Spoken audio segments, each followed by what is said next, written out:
बच्चों, अपने इस वीडियो में आज मैं लिखित प्रश्न उत्तरों को लेकर आई हूँ। मुझे आशा है कि आपने मौखिक के प्रश्न उत्तर कॉपी में लिख लिए होंगे। अब देखते हैं लिखित प्रश्न उत्तर। इसका पहला प्रश्न है, लेखक की आर्थिक स्थिति कैसी थी? उत्तर देखते हैं। लेखक की आर्थिक स्थिति अच्छी नहीं थी। वह एक गरीब परिवार से था। लेखक को उसके घर वाले जितना देते थे वह उनकी हैसियत से बहुत ज़्यादा था। अगला प्रश्न है, लेखक आदर्शवादी सोच रखता था, लेकिन अपने मित्र ईश्वरी के घर पहुंचकर उसके व्यवहार में क्या परिवर्तन आया और क्यों? स्पष्ट कीजिए। उत्तर देखते हैं। लेखक आदर्शवादी सोच रखता था, लेकिन अपने मित्र ईश्वरी के घर पहुंचकर उसके व्यवहार में परिवर्तन आ गया, क्योंकि लेखक जब स्वयं गरीब था तो अमीर उसे शोषक लगते थे, लेकिन जब वह एक अमीर व्यक्ति बनने की भूमिका कर रहा था तब उसे एहसास हुआ कि बिना कड़े व्यवहार के यहाँ कोई भी सेवक अपने कार्य को समय पर पूरा नहीं करते हैं। अगला प्रश्न देखते हैं। लेखक और ईश्वरी के व्यवहार में क्या अंतर था? उदाहरण देकर स्पष्ट कीजिए। उत्तर देखते हैं। लेखक बहुत ही गर्म स्वभाव का था, वहीं पूर्ण विराम के बाद वहीं ईश्वरी बहुत ही विनम्र स्वभाव का व्यक्ति था।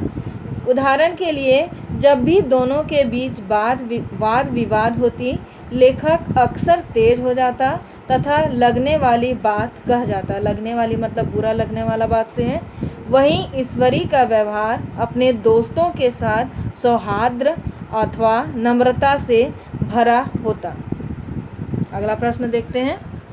लेखक का नशा कब और कैसे उतरा?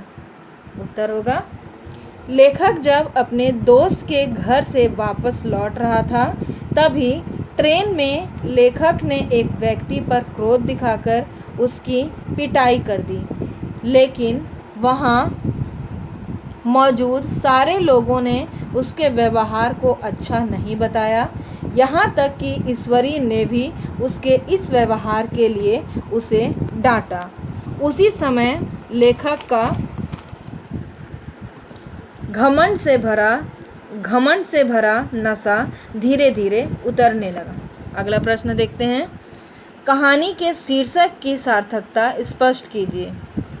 कहानी का शीर्षक नशा है, जो अपने आप में एक ऐसा शब्द है जिसका अर्थ है कि व्यक्ति में हमेशा धन दौलत या पद के कारण घमंड का नशा छा जाना।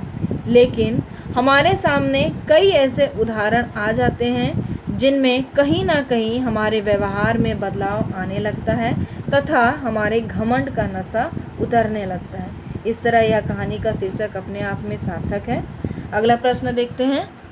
सभी मनुष्य बराबर नहीं होते, छोटे बड़े हमेशा होते रहते हैं और होते रहेंगे। यह कथन किसने कहा, किससे कहा? इस विषय पर अपने विचार कीजिए, प्रकट कीजिए। उत्तर देखते हैं। यह कथन ईश्वरी ने लेखक को कहा था।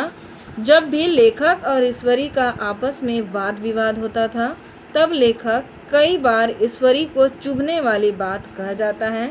वहीं ईश्वरी एक जमींदार का बेटा होते हुए भी लेखक के साथ विनम्र व्यवहार रखता था।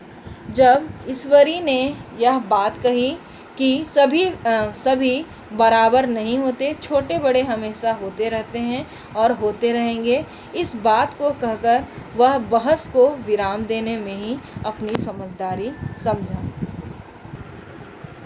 इस तरह लिखित के ये प्रश्न अब आपके पूरे होते हैं। आप यह अपनी कॉपी में करते जाएंगे और जहाँ पूर्ण विराम और कॉमा का चिन्ह का उपयोग किया गया है वहाँ करते जाएंगे। धन्यवाद।